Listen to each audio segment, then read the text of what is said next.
This is Sons of the Flag Radio, brought to you by Fire Engineering Blog Talk Radio.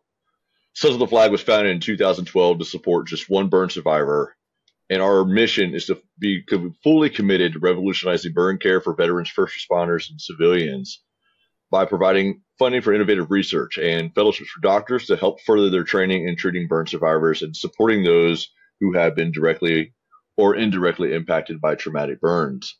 We are continually at the forefront of advancing burn technologies and advancements in surgical procedures, and we address the needs for every age group, ethnicity, and geographic location with the United States. And so to that end, all of us at Sons of the Flag, our end goal is to bring together pioneering physicians who are leaders in their field, experienced military service members, dedicated first responders, passionate civilians, and again, burn survivors to help complete our mission.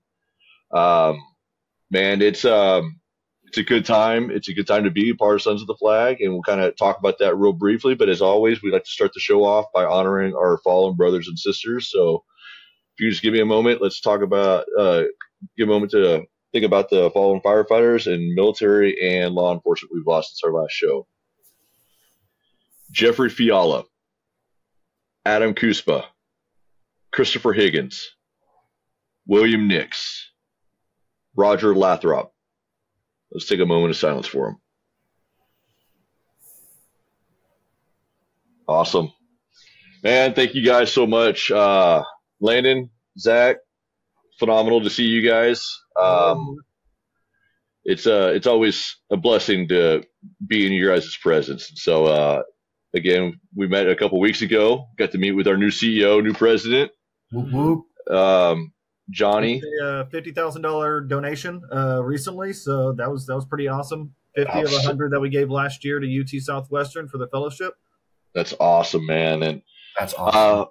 Johnny's coming in. I was excited. It was a great show. I noticed a lot of people are showing interest, and I love it, man. The task force getting fired back up. All the big players are back in the game. So Sons of the Flag, I'm telling you, man, we're back, and there's no stopping us. Oh, yeah. But tonight, however you want to define it, or depending on where you're at in the world, we got an awesome guest. There's a little bit of backstory. I am going to talk about the backstory also, because I think it's important we highlight. We do have Lieutenant Kegan Gill, survival of the fastest ejection in naval aviation history. And ironically enough, it was almost, 11 years to the day that we're hosting this show. So January 15th, 2014 was an extraordinary day, obviously in his life, but also naval aviation history. And so he's also quite the sharpshooter, we learned at the Black Ops event back in October. Sad too, didn't you? And if I figure out a way to get it uploaded to social media, I'm going to show you Landon, in all of his glory, getting blasted. It was so great. I mean, I was taking off running, but Landon ate it. I mean, he ate it there, and then he ate it also in the shoot house, right. That little soft spot, right. And I thought that was the best. I mean, I thought that was funny until I turned the corner and I'm watching everybody, and I see Kegan just light up Landon, and I'm like, oh, this just got so awesome. So, someone enjoyed it. You just had to put that stamp on it at the very beginning, didn't you? Oh, I had to. I didn't want to run over the show, man. But man, we're so happy to have you here. Super honored that you could take the time just to be with us. And I just want to highlight, you had a book release last week.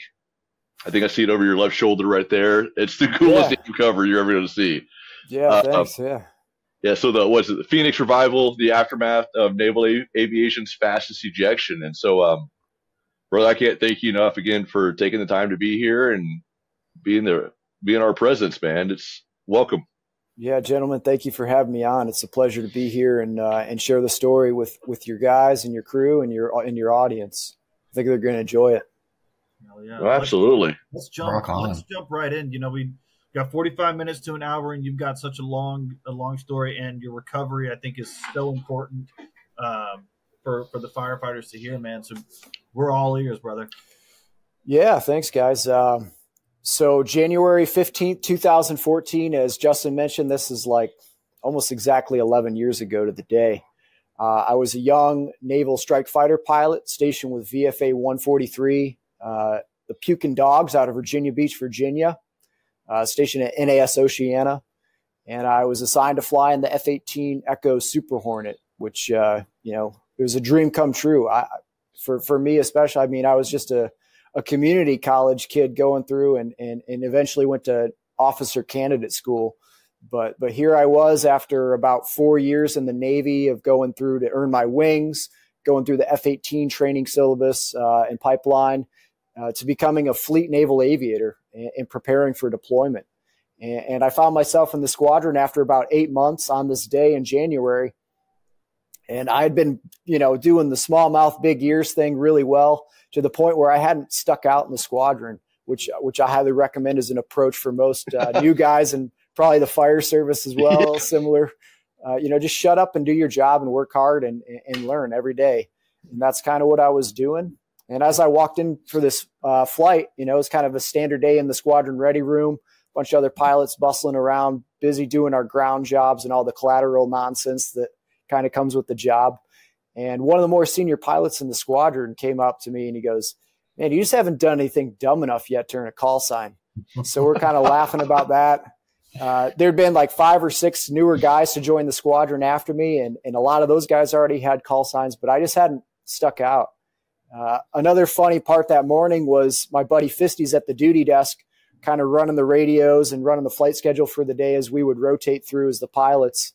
And on the whiteboard behind him, he had used the Shark Tracker app on his phone to pinpoint all these GPS tagged sharks that were out in the Atlantic Ocean underneath the airspace that we're utilizing. And I imagine, like you guys in the fire service too, you got to have a bit of a morbid sense of humor. Absolutely. To get through the stressful days and the chaos at times. But we're laughing about this. Fisty's also pointing out, hey, the water temp at the nearby buoys at 37 degrees Fahrenheit today. So near freezing water temperatures, below freezing air temps. The sea is churned up with open, ocean swell. So Fisty's like, man, today would be a bad day to eject. And about an hour after that conversation, I'm out over that airspace. There happens to be a 16-foot, 3,500-pound great white shark named Mary Lee directly underneath my airspace, the second largest great white shark ever tagged.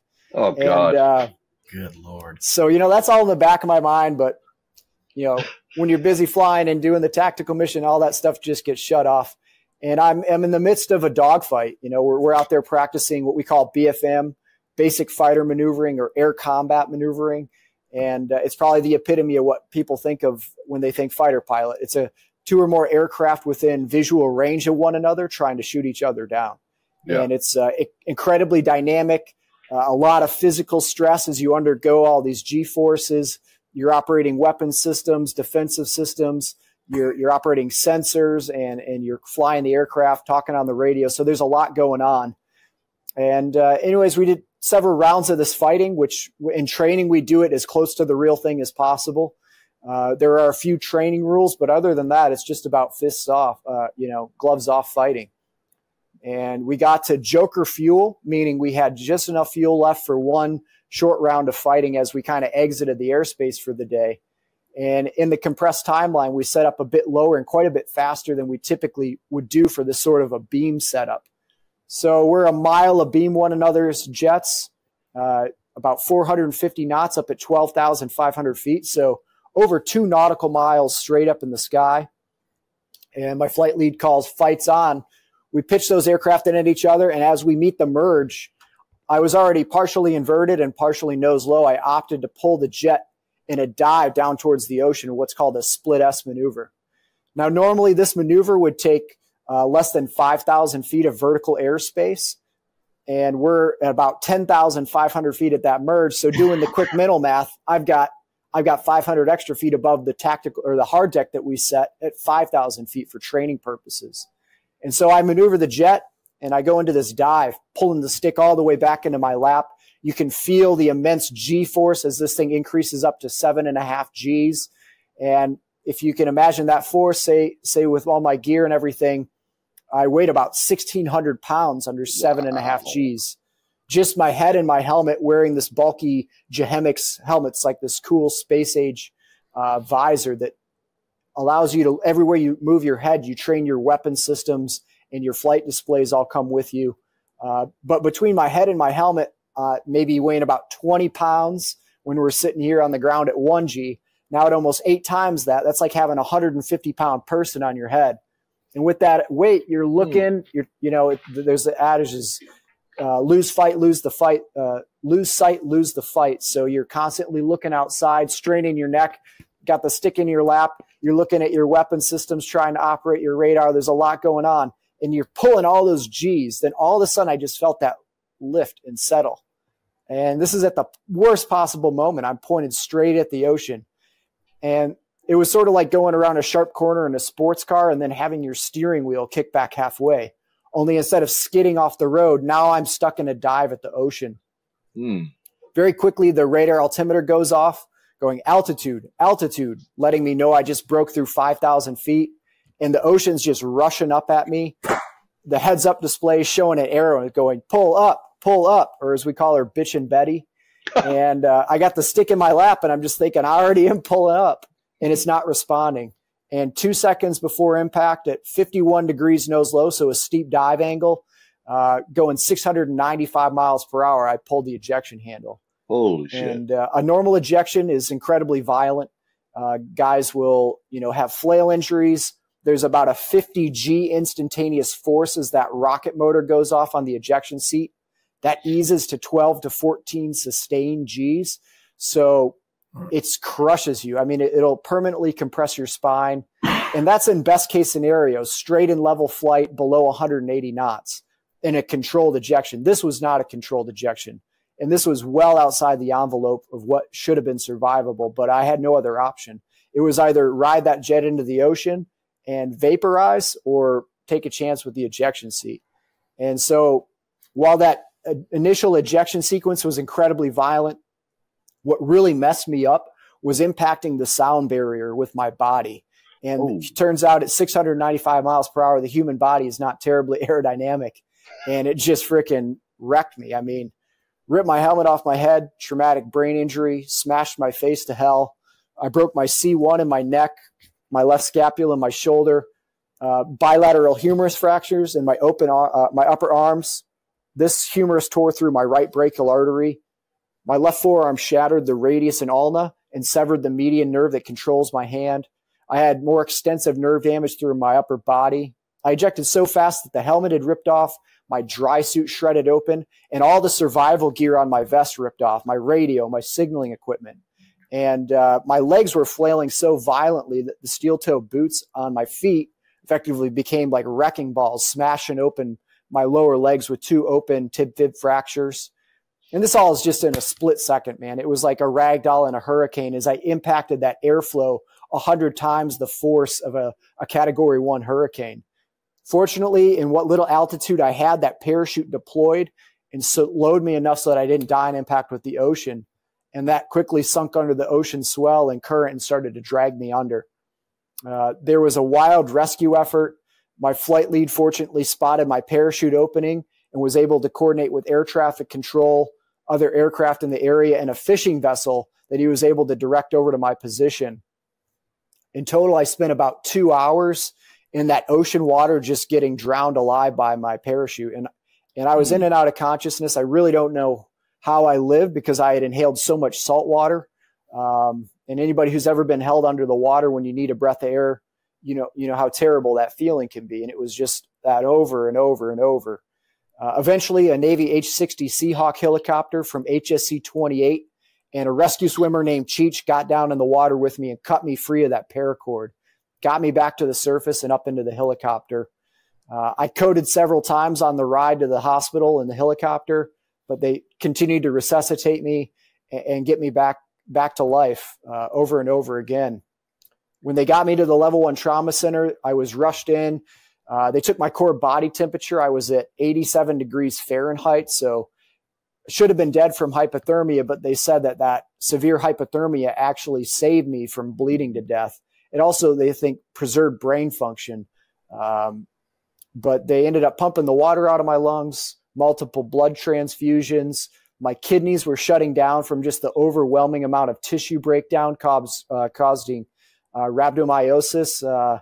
Probably mispronouncing that. That's why everybody calls it rhabdo. But yeah.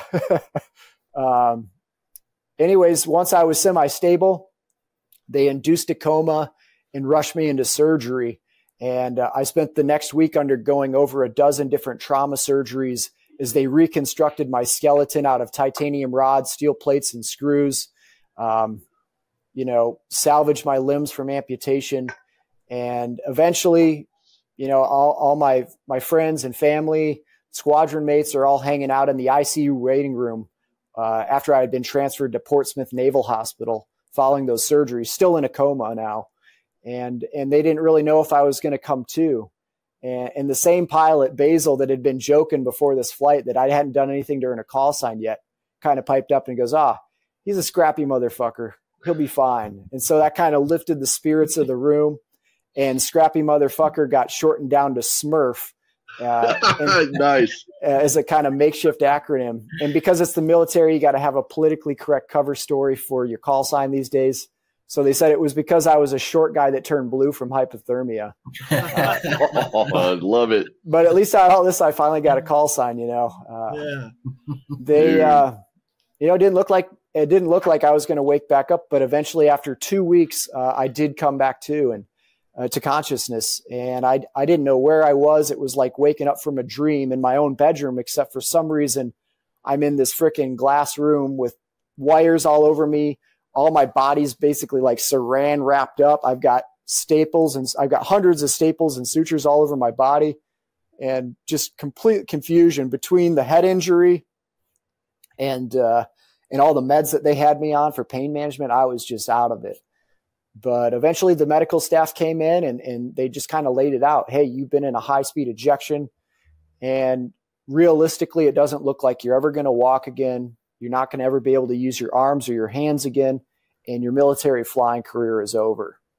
And in this moment, I sort of had this opportunity to just bite off on all this darkness. I'm now responsible for an $89 million jet that just went into the ocean. I was the pilot in command. My body and my mind are crushed. My life is falling apart. I'm going to lose my career. I had all these things that I could have just bit off into that darkness and gone to a very bad place permanently and never come back. But I also had this little ember that was inside me that said, fuck these guys. I'm going to prove them wrong. And that's what I started to feed. I started to visualize myself being back in the cockpit. What's it going to be like when I come back into this ICU in my flight suit with my wings on my chest? And I go, look at me, you guys, look what I did. And so that's what I started to feed. And each day, though I couldn't do jack shit, I was paralyzed at first. I couldn't move my arms or legs or anything. But every day I just applied myself in every way, sending those signals to my extremities to be like, move. And little by little, I started to get the ability to scooch around. And over the course of the next 3 months, I went from completely paralyzed to being able to get around on a walker after undergoing months of physical rehabilitation, of every kind of therapy known to man, getting prescribed basically every kind of different pain pill there is out there, dealing with the severe nerve pain that was pretty persistent. And eventually I got out of that hospital after 3 months. Over the course of the next year, I had more surgeries, then eventually went to a board for a review process of the accident and the mishap investigation. I was fortunately, they said, if you can get your body working again, we're going to get you back in a jet. And so that was a huge motivation to keep charging. And in total, I spent about 2 years from the date of the ejection, and I ended up returning to the cockpit of the Super Hornet, kind of against all the odds, overcoming prescription drug addiction to all the pain meds, medical waivers that I had to go through this extensive bureaucratic process to get through. But I was back. I was flying jets again. And this is sort of where like the Disney happy ending version of the story would be. But this is where the real crazy shit just started. And I'd been back flying for about 1.5 years. I was stationed with VFA 136 Nighthawks out of NAS Lemoore in California. And it seemed like I had just overcome the impossible. I had a huge amount of support from the strike fighter community, and people were just in disbelief that I was back flying. And I went back on a flight on one day on a detachment down at Tyndall Air Force Base doing a live fire missile exercise. And when I came back from that flight, I realized that there were massive memory lapses from the flight. And I was also having a lot of confusion over basic symbology of the weapon systems as I was watching my tapes in the debrief. And so I realized there was something not quite right. And I didn't know what was going on at the time. I just kind of tried to shrug it off and tough it out. And I got back to my hotel room after 2 days of just kind of struggling to do the basic things. Fortunately, the next day I was just on duty, so I just kind of toughed it out, doing sort of like ground job, answering the radio and the phones and running the flight schedule. But that second night when I got back to my hotel room, I sat down on the bed and the whole room just tumbled around me. Crazy vertigo that I'd never experienced. I was having all sorts of concentration issues. I was, again, the first night I couldn't sleep at all. And again, I couldn't fall asleep. I was just in this constant state of like fear with this panic attack feeling that I had never had. And finally I was trying to set my alarm clock on my phone and I couldn't do the math or figure out how to operate my cell phone to set an alarm clock. And that was when I finally cried uncle. I contacted the squadron safety officer, explained what was going on. And at this time, there had been a number of incidents in the F-18 community where the pressurization systems had been malfunctioning and causing rapid pressure fluctuations. And this was causing type 2 decompression sickness in some people. So scuba divers are familiar with this. If you come up from depth too quickly, the nitrogen in our blood can come out of solution. It can cause bubbles to form. Now, those bubbles get in your joints. It's really painful and uncomfortable. That's type 1 decompression sickness. But if you get those in your brain, it can cause a blockage of blood flow in your brain, which can kill you. It can cause aneurysm-like symptoms. It can make you act like you had a stroke. And so the thought was maybe that's what's happened. It had gotten to the point then that they had actually started putting hyperbaric treatment tubes on the aircraft carriers. So when guys came back from the missions with decompression sickness, they could rush them into these chambers. Fortunately, there was a Navy dive base about 20 minutes from where we were staying for this detachment. They rushed me there, got me into a chamber overnight, and treated me for the decompression sickness. And the next day, I still wasn't quite right. And the doc there kind of urged me, hey, when you get back from this detachment, I really need you to go in and see the flight doc. And in those high-speed kind of jobs, or if you're a firefighter, and a lot of these professions, the last thing you want to do is go in and talk about your mental health, because it's likely going to mean the end of your security clearance, the end of your medical clearance, and the end of your career. But when I got back to California, I recognized that things were just not right. I was not functioning properly. And if I tried to keep flying, something bad was going to happen. So I kind of hesitantly went into the flight surgeon and told him what was going on. And pretty soon I had a delayed onset PTSD diagnosis, and they kind of just bit off on this whole behavioral health piece. And in retrospect, there was this underlying brain injury component that was absolutely crucial and the cause of all this dysfunction. And unfortunately, in conventional medicine, we all too often bite off on sort of the behavioral health piece. Why are you feeling depressed? Why are you having these behavior and mood changes? Why aren't you sleeping? Well, we can look at that and we can talk about our feelings all day, but until you fix the hardware that is our brain and our neurochemistry, it's not going to help to just talk about it, and it's not going to help to do all these talk therapies. And unfortunately, the only real treatment tool that they provided, other than sitting in a clinical setting and talk about my feelings, which was only creating more frustration at that time, was pills. And I had been through this whole journey on the pain meds and off of them that I did not want to repeat, but they again painted this as the only option. And so I reluctantly started to take what they were prescribing. And before long, I was on more pills. And those pills, the psychotropic medications, in this case, SSRIs, including an antipsychotic called quetiapine for my persistent insomnia, they would mask the symptoms initially. Well, one, I don't think the SSRIs did anything, but the quetiapine that they were giving me, also known as Seroquel, that at least would put me into the sort of unconscious state of sleep, but it wasn't restful sleep. It was just kind of shutting down my brain temporarily in this drug-induced coma, but it wasn't actually healing anything. It was just masking the symptoms. And my life really began to spin out of control. I went from dealing with these concentration issues, memory issues, insomnia, to developing into paranoia, hypervigilance. I started to think that I was in the Truman Show, like everyone was watching and listening to me, that everything was, this illusion. And eventually I went into full-blown psychosis. And my wife had just had our newborn little son. She's struggling to take care of the baby, and now me, this full-grown adult who thinks he's being hunted by government assassins. She'd be making dinner, and I'd run in and I'd grab the food off the stove and dump it in the garbage and be screaming, "They're trying to poison us."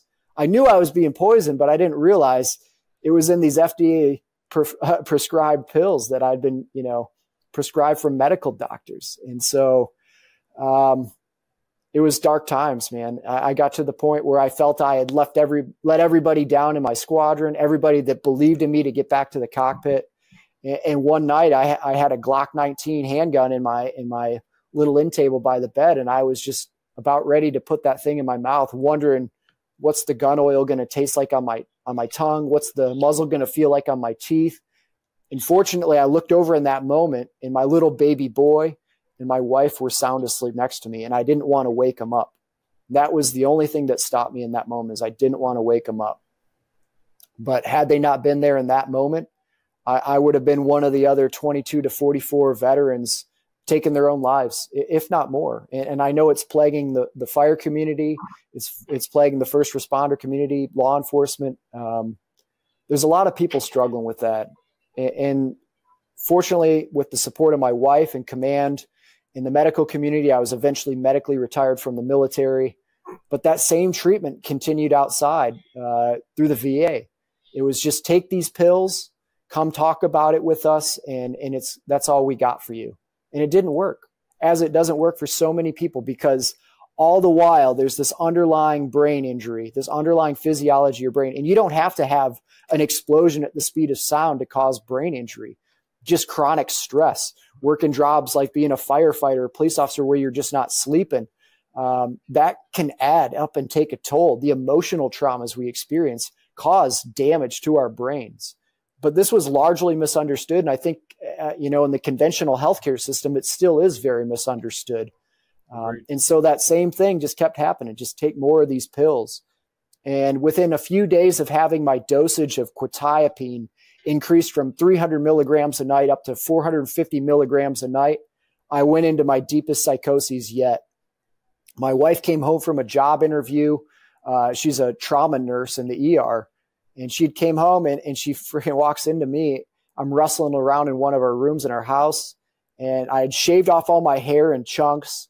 I'd shaved off my eyebrows for some reason, all my facial hair. And I was butt-ass naked, other than I had a black plastic garbage bag tied around my neck like a cape, because I thought it was some sort of superhero that was going to go out into the northern Michigan snowy weather and fight crime like Batman. And so, luckily she kept her cool. She knew what to do. She started having me take my shoelaces out of my shoes. She started getting my clothes on me, gathering supplies, and she took me to the emergency room. I had a crazy out-of-body experience during that time.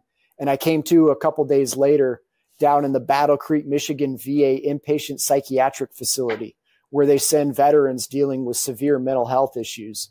And as I became more lucid in this facility, I started to see kind of the dark truth of the way health is dealt with in these facilities. And it was abysmal. And I'm not talking about the crazy shit I was experiencing as I was Batman and psychotic, but I'm talking about the things I started to see in a lucid state of mind that were absolutely real.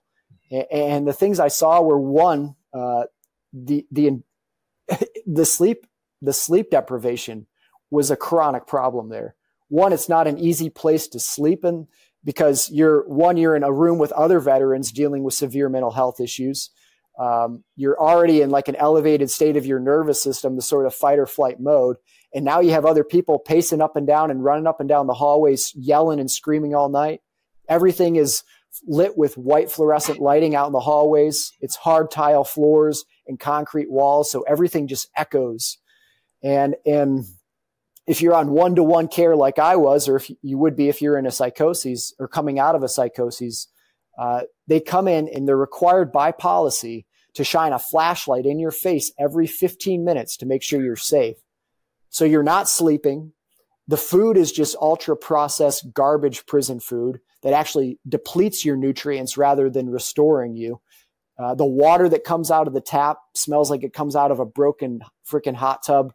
And the only way to make it palatable is they put this artificially flavored, artificially colored raspberry tea in it, raspberry lemonade iced tea mix into it. And so you're not getting nutrition. You're not getting healthy hydration. You're in fact getting poisoned by both of those. You don't get to go outside more than once a week into a concrete yard that's surrounded by high-rise brick buildings, metal fencing that's 10 to 12 feet tall surrounding the perimeter. There's no connection to nature. There's zero sunlight. And because you're in this place, you're put into prison scrubs like a freaking prisoner. The veterans that are in the facility wear scrubs and the staff members wear white lab coats. So you get this sort of Stanford prison experiment dynamic. And a lot of the staff members were outstanding and very helpful, but not all of them were. A lot of them are not very trained. And there's just this natural phenomenon that occurs when you have this difference in uniform that just kind of takes place. And you know, going through the military, you get to experience a little bit of survival training and get a taste of what it would be like to be a prisoner of war in a survival situation. And the very things that you do to a prisoner of war, sleep deprivation, malnourishment, treat them less than human, confine them. These are all the same things that they're doing to veterans in crisis in a mental health facility. Now you take perfectly mentally and physically robust military members and you put them through just within a few days of that kind of training where you're confined and sleep deprived and malnourished. It's totally normal for perfectly healthy people to start to experience visual and auditory hallucinations and delusional thinking. Now you can imagine you do the same thing to somebody who's already in a psychosis or just coming out of one. It's not going to help you heal. It's amplified. And that's what I started to see. And I became incredibly frustrated. And the only thing that they had a lot of in this facility was pharmaceutical drugs, more psychotropic medications. And every day, the amount of pills that they had in that little cup kept going up and up and up. And I became incredibly frustrated to the point where I planned an escape.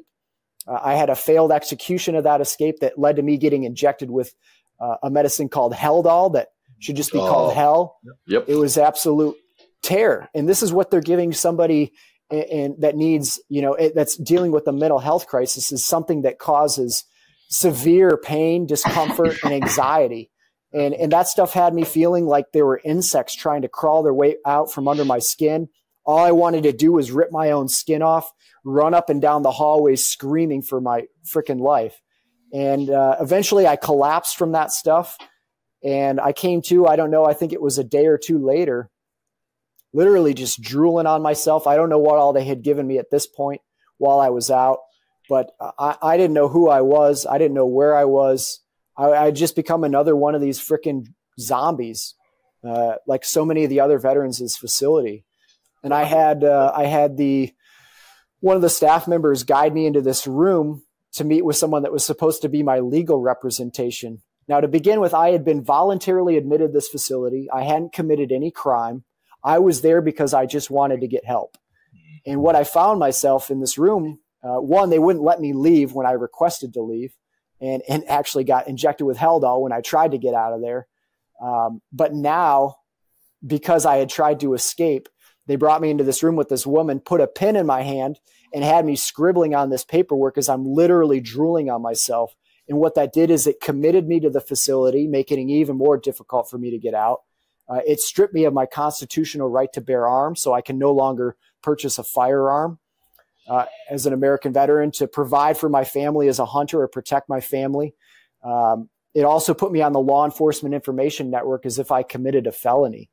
And I ended up spending about 40 days in that facility before my family was able to advocate to get me out and take me into their own care. And once I was out, I was just a broken human being. I felt so betrayed by the government that I had served after seeing what was going on in that facility, after seeing the way that that was just all designed to get you onto this pharmaceutical pipeline. And I've talked to flight surgeons, admiral flight surgeons that have been in these top meetings at the VA, and they say, regardless of the quality of the people at the VA, at the end of the day, the pharmaceutical industry gets the final say in the policies. They effectively control the VA healthcare system. Well, and it's that way in I just wanted to touch on this subject of the hospital.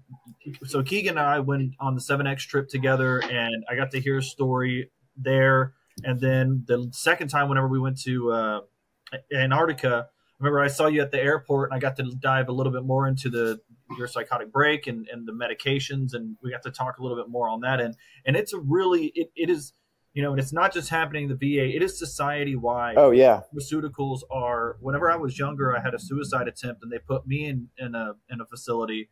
And I remember you're not a human being whenever you're in there.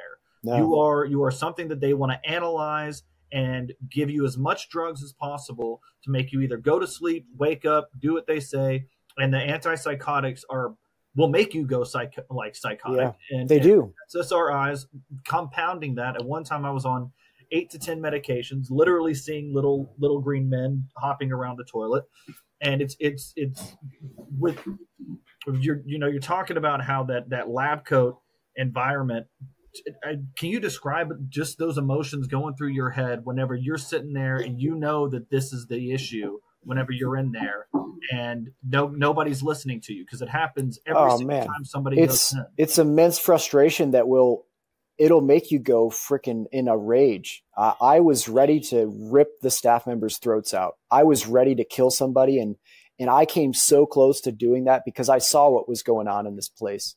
And there are some people in there that were real smug and would be really condescending. It's very easy when there's a person that's in and out of psychoses, especially when your eyebrows are missing and you look like a freaking nut, for them to stop treating you like a human. But it filled me with rage. God forbid you say that you don't want to take that SSRI or antipsychotic or that sleeping medication. They'll just inject you with it, man. Yeah. They'll force it on you. They want you to wake up for group therapy, so they're going to give you something to wake up for group therapy, and then you just turn into.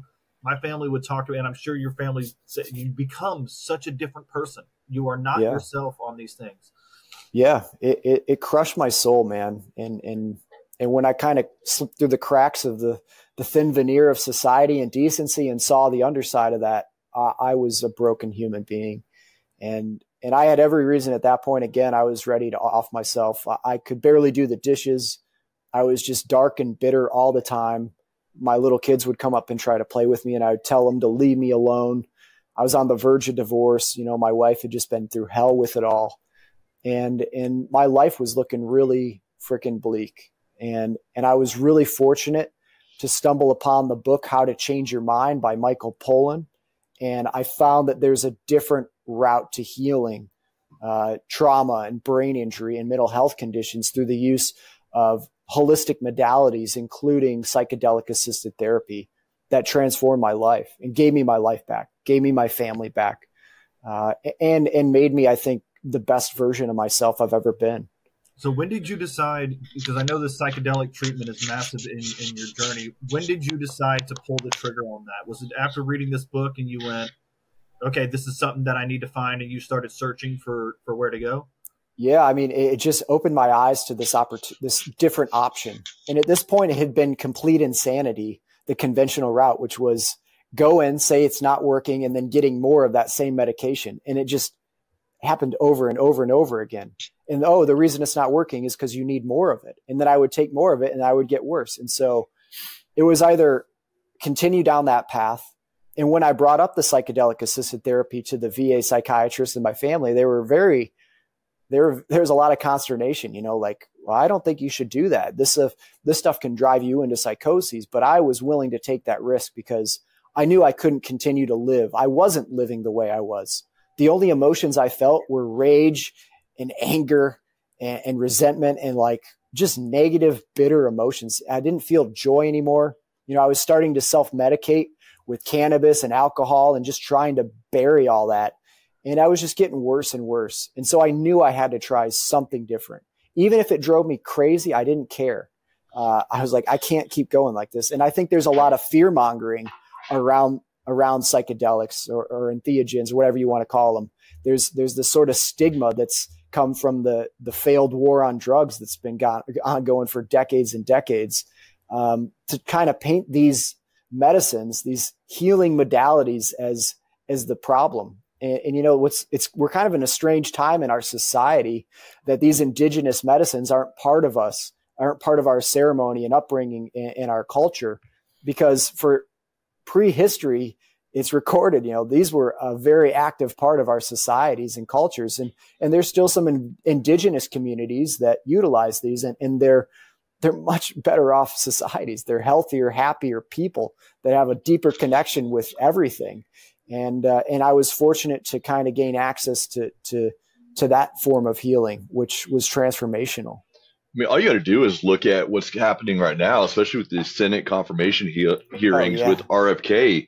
Oh, yeah. I mean, the FDA it's the devil. I hate everything about the FDA. I think it's turned into something dark. Yeah, it started off as with all things. It begins with good intentions, you know, to make clean medicine, and as soon as money gets thrown into it with the pharmaceutical industry, and if they're pumping money, if they're pumping billions of dollars into it, they want their return. Well, the problem, you know, 100%, you know, and the thing is like, I know for me personally, I'm on an assortment of medications because there's a lot of stuff I can't do because I'm still active in the fire service, you know. Yeah. But listening to a lot of these podcasts, listening to a lot of these people, these doctors talking, and I'm not talking about these medical doctors that are the ones prescribing and stuff. I'm talking about these doctors that are looking at the bigger picture, right? What are these medications really doing to us? There's a lot of damage that is starting to occur. You know, like you were talking about the overloading of the pain medications. I promise you, when I had my shoulder surgery, I didn't want one damn pill. I'm going to figure out other ways to go around it. I'm going to I don't want that stuff in my system anymore. That's just me. I've seen what it's done to people. Mm-hmm. That's why we have such a bad addiction problem in this country, that it's easy to find that outlet. It's so easy for a doctor just to write it on a piece of paper and say, hey, you know what? You've been such a problem, but here, go ahead and take this, and I'll see you in 30 days. It's absurd. We've also been brought up to believe that. You have a headache, take this pill. Oh, you feel this way, take this pill. I mean, I was on medications at a very young age, and I'm only beginning to see what that did to my body. I mean, it really sent me into a blank from 8th grade to just about 11th grade. And of course, whenever you're in that mode of, I just need something to make me feel better, then you start substituting it with other drugs and other things that I just need these things to make me feel better. Because it's lost its potency effect. It doesn't have the effect. And so you have to have more. Just like some of the medication I'm on, they keep saying I got to have more. Like, no, I don't. If you got a doctor that's like, because I had back problems, I became addicted to opioids for 2 years. And it's just like, if you have that doctor that's going to go, here, don't worry about it, you know, this will make you feel better, and then you're just sliding down into a hole that you can't get out of, while everything else that, like Kegan's talking about, the things that could help you are being demonized.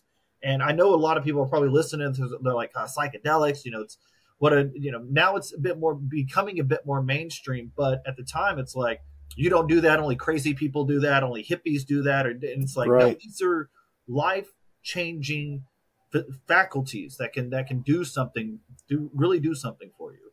Yeah, it's you know, through the sort of healing journey that I gained access through outside of the VA and outside of conventional medicine, it was really frustrating because I kept coming across modalities that were helping, be it peptides or the psychedelics, or you know, there's this whole like world of medicine that's kind of not available, and the FDA is actively crushing it.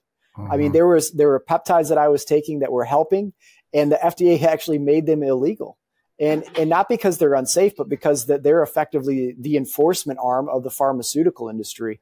And almost all the things that actually really help me heal, the modalities are not available, or being made illegal, or being, you know, stigma, you know, this huge stigma against it. It's crazy. The same thing with Kratom, and it was helping people get off opioids. Like Kratom was helping people get off opioids. It helped me get off opioids, and it's much easier to get off than anything else. And I remember whenever the FDA was trying to ban that, and Texas was trying to ban that, fortunately, there was such an outcry because so many people had gotten off opioids thanks to Kratom that they backed off. But I mean, it's every time that society finds something. I mean, whether it's religion or, you know, your own kind of way of doing things or your psychedelics, they're going to find a reason to demonize that and make it seem taboo. Yeah. It threatens their business model. At the end of the day, I don't think they're evil people, but they are a business and their goal is to create profit. And if these are things that are competitors, they're going to do everything in their power, which is possibly the most powerful industry that's ever existed. It's more powerful than the military industrial complex. Yep. I think it's, you know, it's 5+ times the financial strength of the defense industry is our healthcare, our pharmaceutical industry, our insurance, you know, all that stuff is massive. And with that comes great power. Oh, 100%. It's hard too to, you know, make a buck off of a healthy person. So it's much easier to keep somebody constantly. Like I remember taking close to 2,000 milligrams of a pain medication daily just to get by. And it's hard to, you know, make a buck off of somebody who's like, I don't want to take that pill anymore. I want something holistic. I want something that is not addictive and going to make me a better person. Yeah. It doesn't fit the business model. Yeah. It works, but you know, these are the same people that the same people profiting off the sickness are the same people that are profiting off the foods that they're selling us that are making people sick. And it's a crazy business model, but by keeping people sick and feeding them food that makes them sick, giving them medicine that keeps them sick and keeps them coming back, they're making so much money off of our illnesses. It's chronic disease. Capital over community. You follow that dollar. There's a reason Kraft owns so many of our food products, but also has partnerships with the pharmaceutical companies. It's like, you're getting that high blood pressure. Well, we got that perfect medication for that high blood pressure that you've been getting from our food. Yeah, I think there's a tidal wave coming. There's been such a huge shift in a large part, I think, thanks to podcasts like this that are decentralized, that are getting the truth out there to people that I don't think was available before podcasts. You know, everything was controlled narrative through the mainstream media. That's what everybody knew. But now people are talking about this stuff, and it's the truth will kind of free us from this, I think. And it's become overwhelming to the point where I don't think the lies and the money can contain it anymore. And that's what we're seeing in this political shift too, is like the money and the bullshit's just not working on the population anymore. And we're breaking free from that. You know what? I wanted to highlight real quick, because you said something earlier when you were kind of talking about the healing process, right? We can't just talk about it. You actually got to find the actual fix, right? And we partner up down here. So in my position, one of the programs that I manage is our health and wellness program. And so I've been building the mental wellness component side of it. And we have a great company that we go through down here, and they believe on the mental health being healed through the wellness and the whole body approach, right?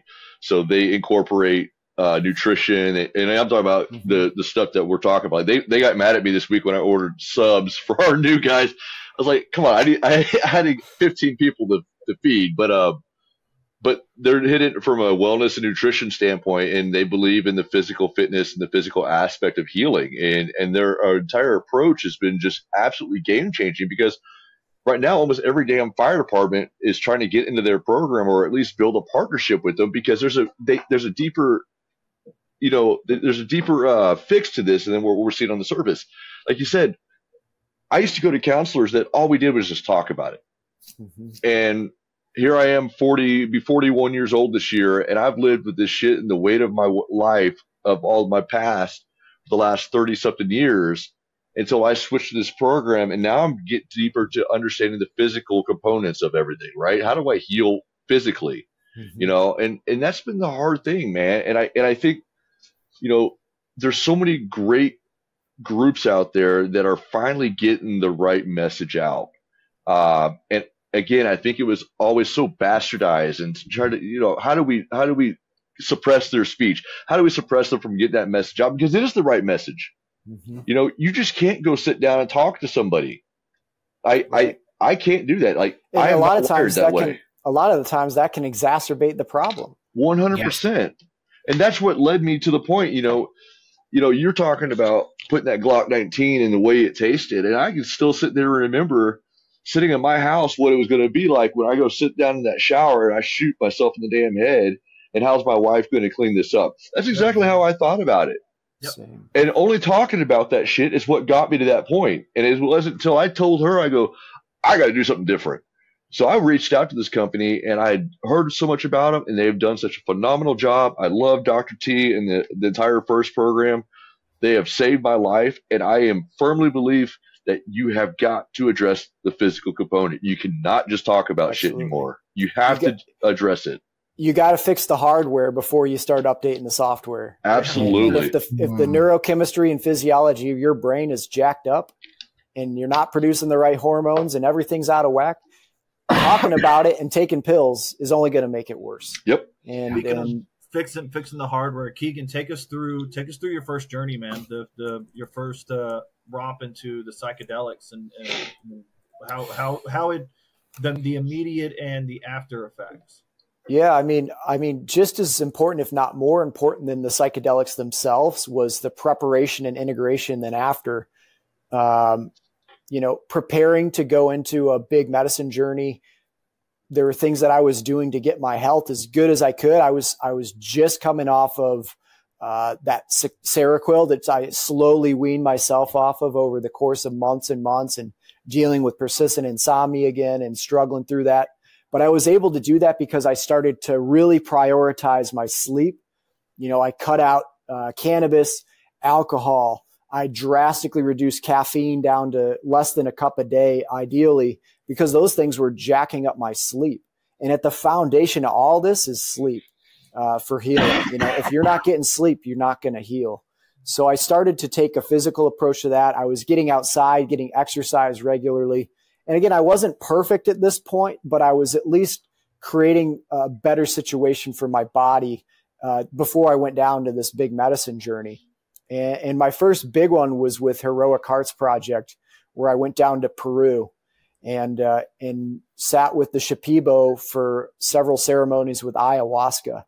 And it was a powerful transformation. I mean, it connected me. It gave me something I didn't even go down there looking for. I went down there because I heard this stuff could help with mental health stuff and trauma. But what I discovered was so much more. It opened my eyes to this, whatever you want to call it, God, divinity, the quantum realm. Like, there is a lot more going on around us that we cannot perceive with our five senses and oftentimes dismiss as not being real. But when you get connected with it directly, the way these medicines can do, it becomes undeniable that there's far more going on around us that's bigger than us, and that we are all interconnected. And I saw that, and that alone was incredibly healing. But then the medicine also helped to heal the nervous system. It accelerates neuroregeneration. It accelerates healing of the brain. It creates this sort of hard reset that was like, Michael Pollan uses the analogy, it's like a fresh snowfall over the ruts of all these negative emotions and behaviors that have become our personality. And you get to stand at the top of that mountain with this fresh snowfall and choose a new line down the mountain on your skis.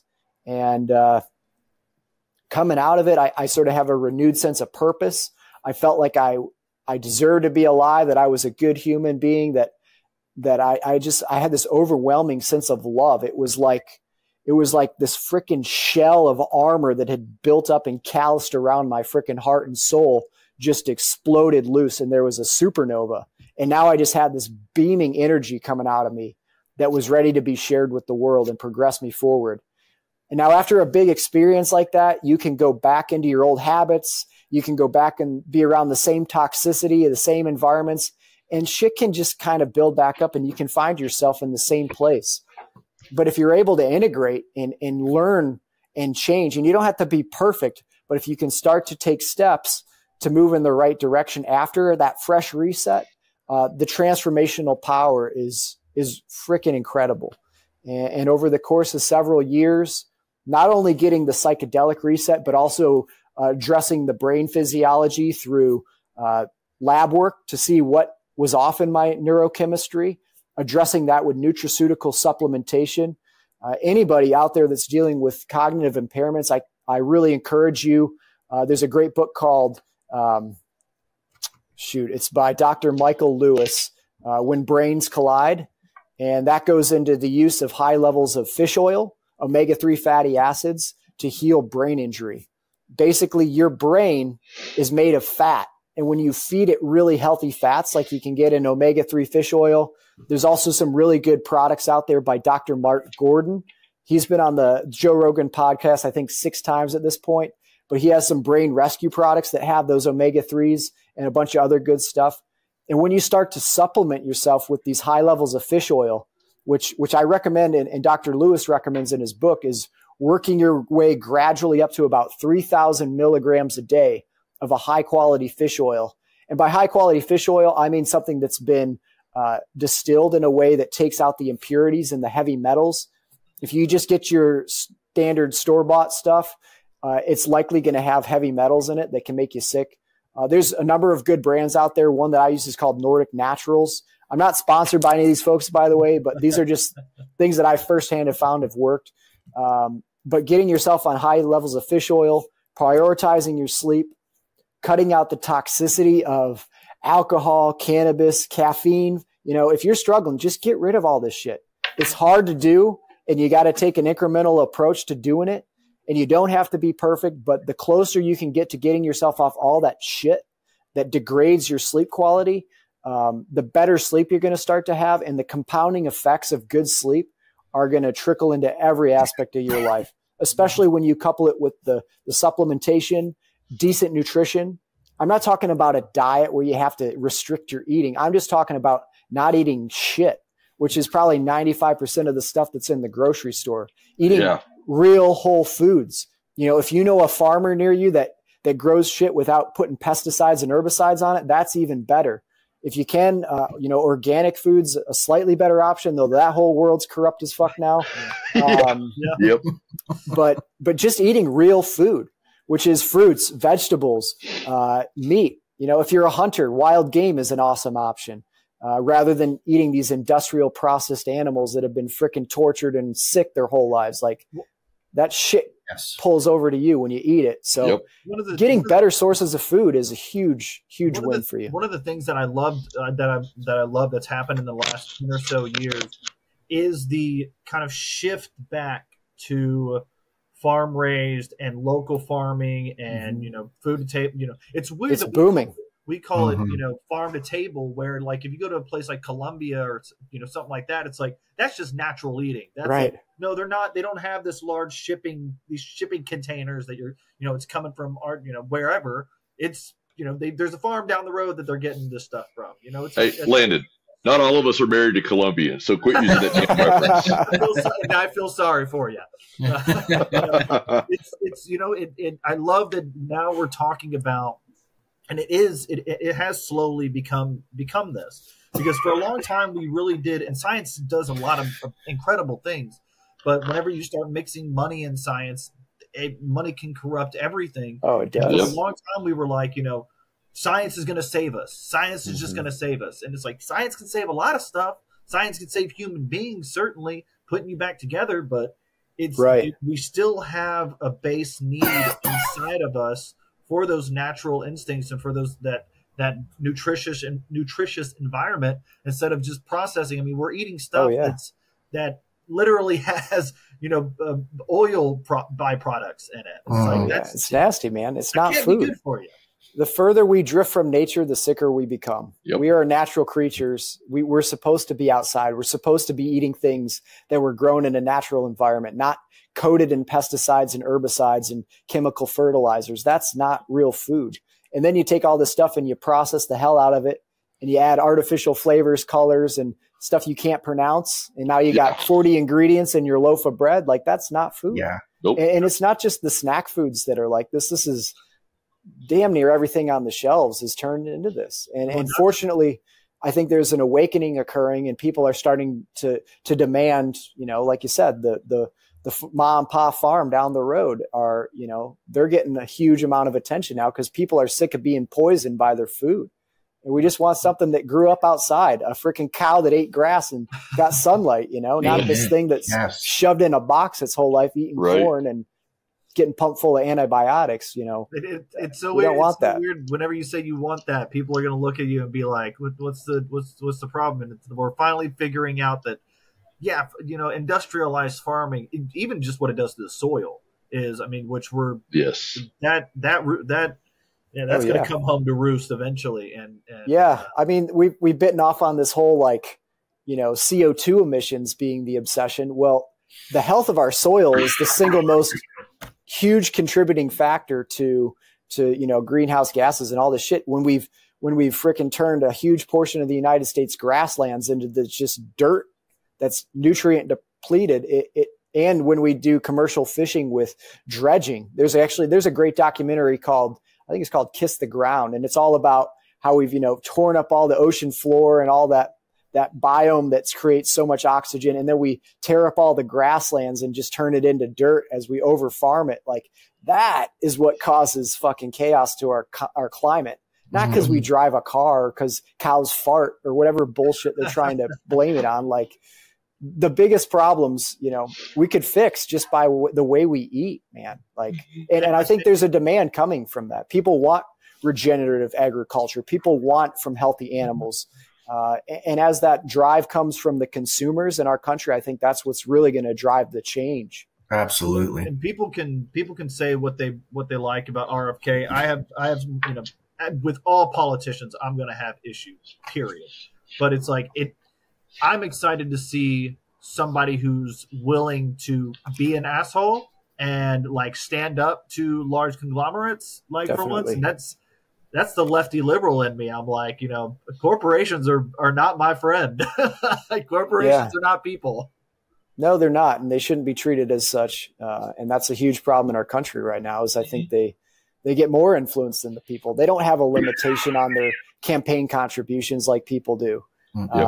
They get all these special rules, and it's just nonsense. But I'm excited, and I think I don't know if he's officially been confirmed today, but I think he's up for that board for his confirmation hearing, RFK, as of today. I think round 2 was today, so hopefully it gets through. And like I said, I'm with Landon, except I'm not a big AOC fan like he is. But fuck you. No, I think he has a common sense approach to politics. I mean, just to living, and I think that's what we need. That's what this society's been missing. What I love is that firemen. Tying this back to firemen, we eat like complete shit. We sleep like complete shit, and we wonder why our suicide rates and mental depression rates are so sky high. It ties back to this stuff right here. I mean, I've switched to so many different supplements, and I'm talking about the clean stuff that I get through this one company, and it's great stuff. Replacing the coffees with some sort of aminos and something else to clean up. But firemen, we're our own worst enemy. We eat like crap, we sleep like crap, then we bitch about running calls, then we bitch about not getting home and go to sleep. We don't really take care of ourselves, and there's such a great push, I think, in the fire service. Ironically enough, I'm wearing the shirt today for Fit to Fight Fire. John is doing a phenomenal job by spreading the workout initiative method and getting back to centralizing and refocusing on yourself, right? You got to take care of yourself, mentally and physically, and, eating clean and understanding where the food comes from, these medications. You're talking about Haldol earlier. I know we're getting close on time. Haldol is one drug that's pissed me off to all. And as a practicing paramedic, I hated pushing that shit on anybody. And it was one medicine I refused to push unless I was told by my preceptor, because I've seen the effects that it has on people, and I know what it has. And if anybody's torture, it is, and it's torture on you guys. But the problem that I have with it is Haldol, when I look into a person's eyes after pushing a medication, am I sitting with myself consciously? Did I do the right thing for this person? And 9 times out of 10 was no. Anytime you had to push that shit, right? There's ways to talk people down, and there's good ways to do it. But the look that you have when you push Haldol on somebody is a look that I never will forget. It had scared the shit out of me, because you made a problem that much worse by pushing that dumbass medicine on them. And thank God we don't carry that shit anymore on our ambulances. We got doctors have a common sense approach to medicine. But even on the psych calls, those were my favorite ones, because I got the best relationships with those people because I treated them like damn human beings. You know, I treated them like I want to be treated. I've been in that spot. I've been in that breakdown. I've had that alcohol in my system. I've had those drugs in my system. They're fucking human beings, right? Yeah. We got to treat these people like they're human beings and respect people, you know, quit.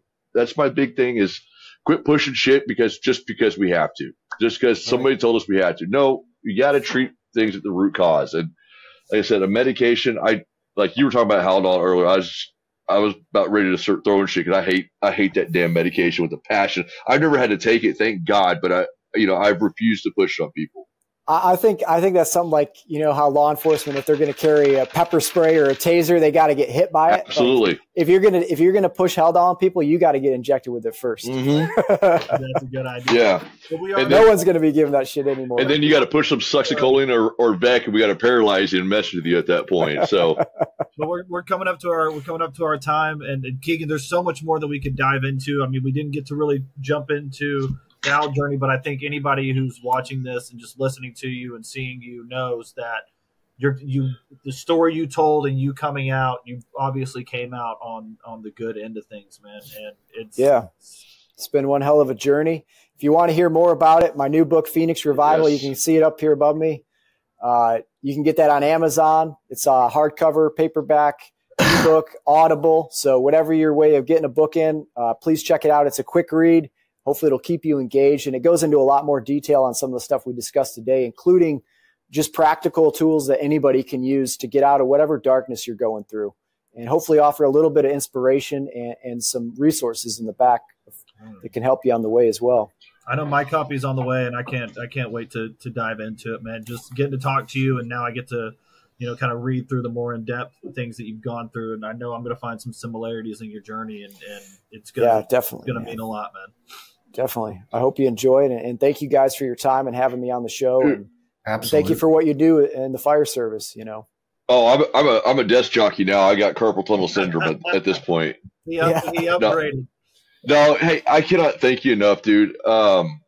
This is a fun show. I'm sorry. This shit's right up my alley. And you were hitting the right stuff, man. And this is the kind of stuff that I love.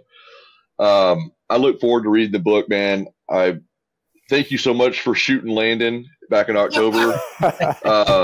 You're welcome, dude. I'm telling you, that way, huh? It will be uploaded. I promise you. I've given it to Bird. Bird thought it was the greatest thing ever. But dude, your story is unreal. And you know, the event itself. But I think the event is there. But what really defines you is what's happened after. And man, your story. You hit deep on me today on some stuff, and I can't thank you enough. Pleasure. From somebody who has suffered from some of these dark places we've all been into, man, I think you could save a lot of people with your message. And I think people need to understand that there's other ways, right? Just because a doctor says that you have to do this, that doesn't mean it. There's other ways out there. So, God, thank you again so much for taking the time just to be here with us, man. I know you're a busy guy. Again, new book, Phoenix Revival. It's Amazon. I got it sitting here on my screen right now. Please go out there and buy it, man. Share this thing out. Let your people know that this book is out there. This is one of those ones that I think that we in the fire service could use to really shift our focus and really drive it back home. So, brother, I can't thank you enough. Yeah, of course. Thank you guys for having me on and sharing messages like mine and others. You know, you guys are helping lift people up out of the darkness as well, just by talking about this stuff. I don't think the generations before us had the luxury of this kind of information. So 100%. We're in good times right now. Absolutely. Kind of bringing each other back up again. Absolutely. You want to take us out? Yeah. As always, Sons of the Flag, thank you, Fire Engineering Blog Talk Radio. Thank you so much for giving us a platform, letting us share our message. Hopefully, again, we hit home with this message today. If you need to reach out to us, sonsoftheflag.org, hit up Landon, hit up Zach, hit up DJ, hit up Johnny. And if you want to join the task force, please hit up Greg. Let's get this thing rocking and rolling again. But again, find us on all social media by typing in @Sons of the Flag. You can check out these episodes next Tuesdays when this drops, right? Yeah, next Tuesday, Fire Engineering on YouTube and Spotify. All right. So we're going to be everywhere. And again, pass it, share it, and then go to Amazon and buy the book, Phoenix Revival. All right. Kegan, thank you, brother. Again, thank you. Thanks, Jens. Love you, Zach. Love you, Landon. And as always, keep the mission first.